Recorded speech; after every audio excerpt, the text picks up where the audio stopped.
35,000 Canadians are homeless tonight.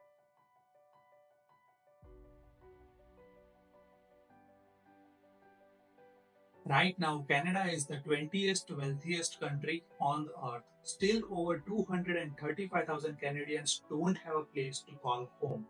This isn't just about tents and park encampments. It's about families, veterans, and survivors of trauma being failed by the system that was supposed to protect them.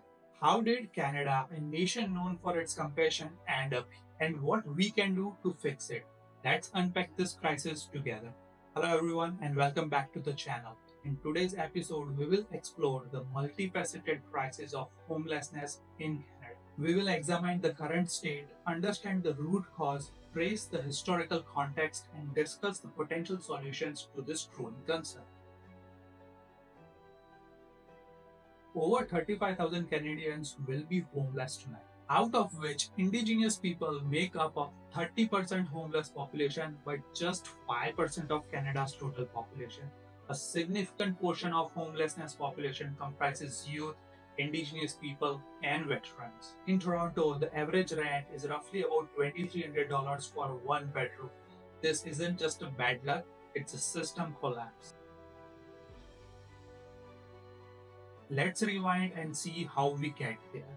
So the recent data indicates that over two-thirds of respondents reported experienced chronic homelessness and increased from 60% in 2018 count. Now let's discuss how we got here. There are a couple of factors which contribute to homelessness. The very first one we have is the economic factor. A critical shortage of affordable, safe, and stable housing directly contribute to homelessness.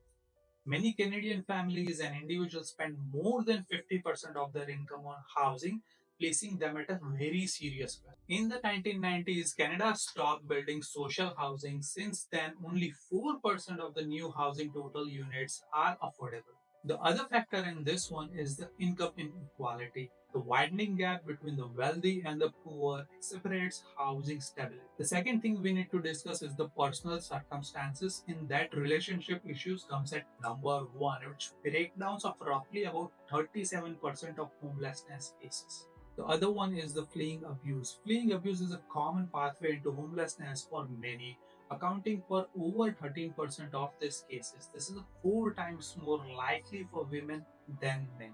The other one we have is the health challenges.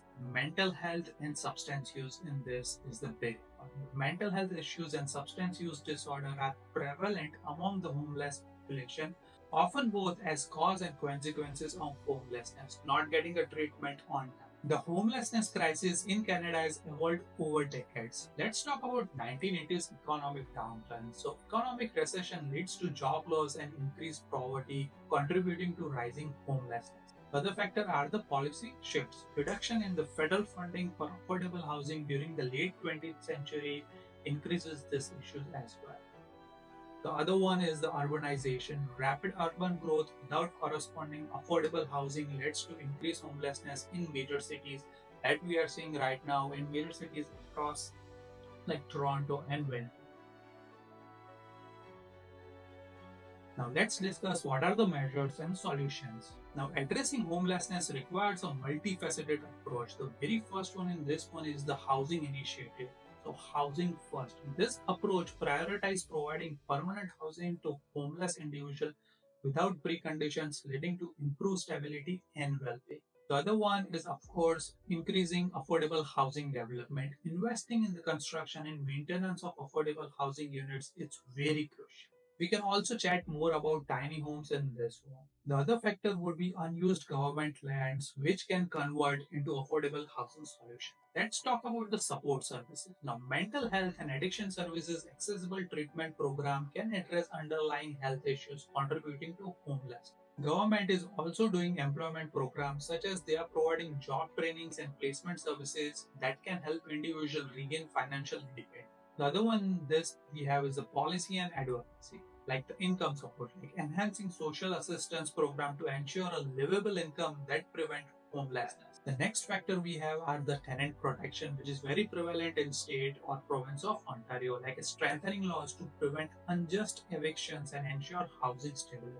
But here are the good news as well. We know what works. So let's talk about housing first. first. Like give people keys to a stable home first, then wrap them with a support for mental health, job, and an addiction. Cities like Madison has come homelessness to near zero using this model. The other one is the tax spectaculars, like empty homes charge owner higher taxes if the homes are empty. This is something which we are seeing in city of Toronto.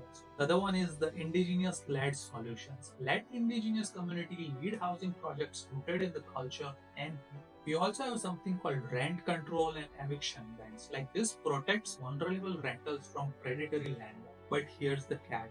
This requires all of us to demand for better. And what I have just mentioned is nothing new, it's already being done, but the question is how effective it is. So across Canada, numerous organizations and community making strides. There are projects like At Home, which is like 𝗕𝗬🧅 project, a national research initiative demonstrating the effectiveness of a housing first approach. We also have local shelters and outreach programs. Now, grassroots organizations provide this kind of support, which is very essential for those who are in need. Now, I will leave you with this. In 2021, a group of high school students in Edmonton fundraised to build a tiny home village. Today, it houses 20 formerly homeless people.